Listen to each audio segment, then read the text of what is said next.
Assalamualaikum warahmatullahi wabarakatuh. Perkenalkan, nama saya Anggun Sekar Dwi Cantika, NIM 23250004, Prodi S1 Kebidanan Reguler, mata kuliah Kewarganegaraan, dosen pengampu Dr. Hendra Sudrajat, SHMH. Pada hari ini, Rabu, tanggal 1 bulan Mei tahun 2024, saya akan menjelaskan teori konstitusi Nusantara sebagai suatu teori baru yang ditemukan pada tahun 2016 di Malang, Provinsi Jawa Timur oleh Dr. Hendra Sudrajat, SHMH, sebagai peraih Rektor Muri Doktor Hukum Tata Negara termuda di Indonesia dengan lulusan Kumlot tahun 2011 dan saat ini menjabat sebagai Wakil Rektor 1 di Universitas Kadar Bangsa. Teori konstitusi Nusantara merupakan teori yang menjelaskan mengenai konstitusi dan peraturan perundang-undang yang berlaku di masa lalu, yakni pada masa kerajaan dan Kesultanan Nusantara, dan berfungsi sebagai nilai dan keteladanan berkonstitusi dalam berkehidupan, berbangsa, dan bernegara saat ini. Dalam teori konstitusi Nusantara, memiliki bahasan yang berhubungan dengan mata kuliah kewarganegaraan. Karena salah satu pembahasannya adalah terkait dengan konstitusi negara, baik secara tertulis dan tidak tertulis. Adapun komponen teori konstitusi Nusantara atau teori Nusantaralism Constitution State of Culture sebagai berikut. 1. People habits atau kebiasaan masyarakat. Pada masa keemasan Nusantara, terdapat kehidupan masyarakat yang memiliki tradisi dan kebiasaan para pemimpin masyarakat di kala itu.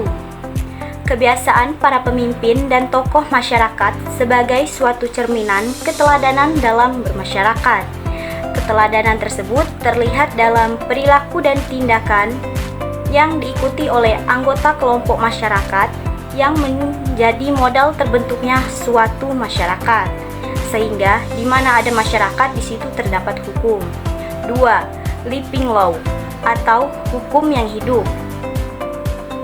Keteladanan yang muncul dari kebiasaan baik para tokoh masyarakat kemudian melahirkan hukum yang hidup yang sebenarnya menciptakan hukum tidak tertulis dan hukum yang tertulis. Terdapat banyak hukum yang hidup dalam masyarakat, khususnya bagi masyarakat adat yang ada di Indonesia. Hukum yang adat yang hidup ini menjadi tradisi dan adat istiadat masyarakat Indonesia dan dijamin dalam konstitusi. 3. Power of king atau kekuatan pemimpin. Dalam sebuah kepemimpinan dibutuhkan suatu kekuatan pemimpin dalam menggerakkan kepemimpinannya. Sehingga dalam teori konstitusi Nusantara dijelaskan bahwa hukum yang hidup tadi menjadi kekuatan pemimpin untuk menjalankan kepemimpinan pemerintahannya dan berlaku di setiap tingkatan kepemimpinan baik dari tingkat pusat sampai tingkat daerah. Kekuatan pemimpin akan melahirkan kebijakan publik yang dapat dirasakan masyarakat secara keseluruhan. 4. Royal Constitution atau konstitusi negara. Teori konstitusi Nusantara menjelaskan poin penting dari suatu konstitusi adalah materi muatan konstitusi.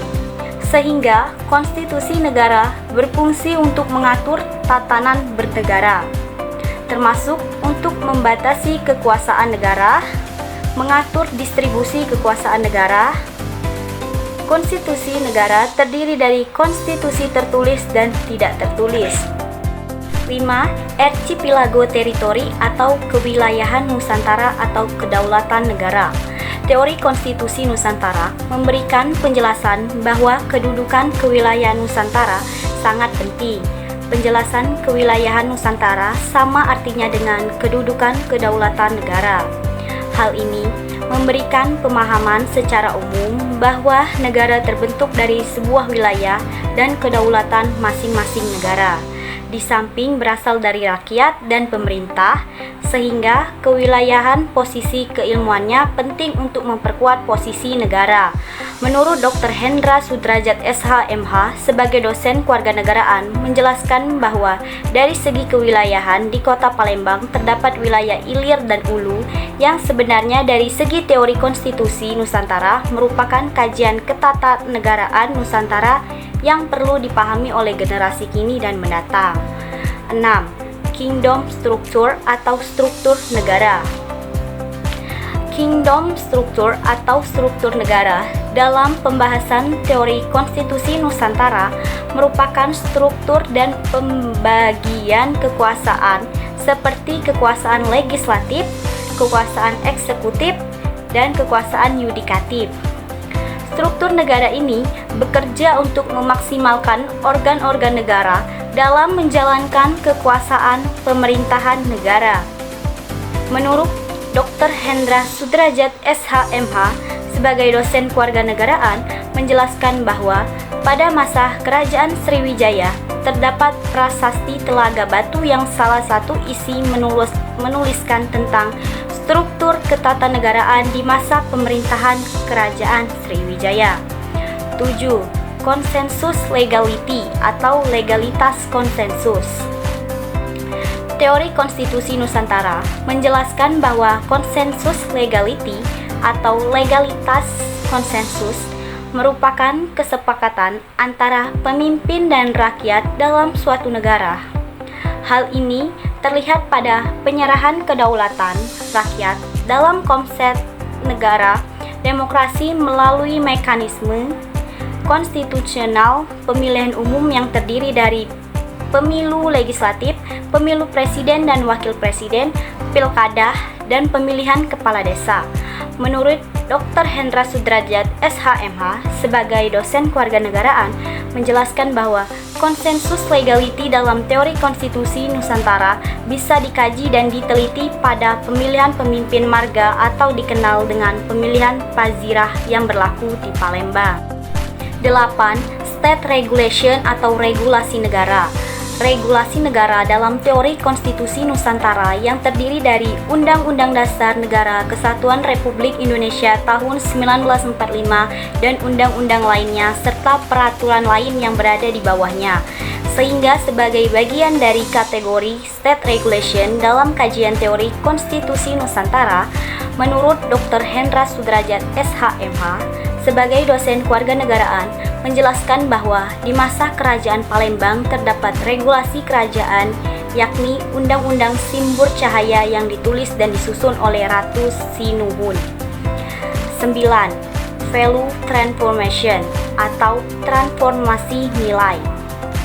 Dr. Hendra Sudrajat SH.MH sebagai penemu teori konstitusi Nusantara selalu mengatakan bahwa Indonesia today and tomorrow is the reality of the archipelago in the past, yang artinya Indonesia hari ini dan esok adalah kenyataan Nusantara di masa lalu, sehingga komponen di teori terakhir konstitusi Nusantara menjelaskan value transformation atau transformasi nilai konstitusi Nusantara di masa lampau yang dapat dijadikan sebagai keteladanan berkonstitusi pada negara kesatuan Republik Indonesia saat ini. Karena negara mengalami krisis keteladanan bernegara sehingga transformasi nilai konstitusi sangat penting di masa mendatang. Demikian penjelasan dan pembahasan teori Nusantara sebagai tugas mata kuliah kewarganegaraan yakni konstitusi. Saya akhiri. Wassalamualaikum warahmatullahi wabarakatuh.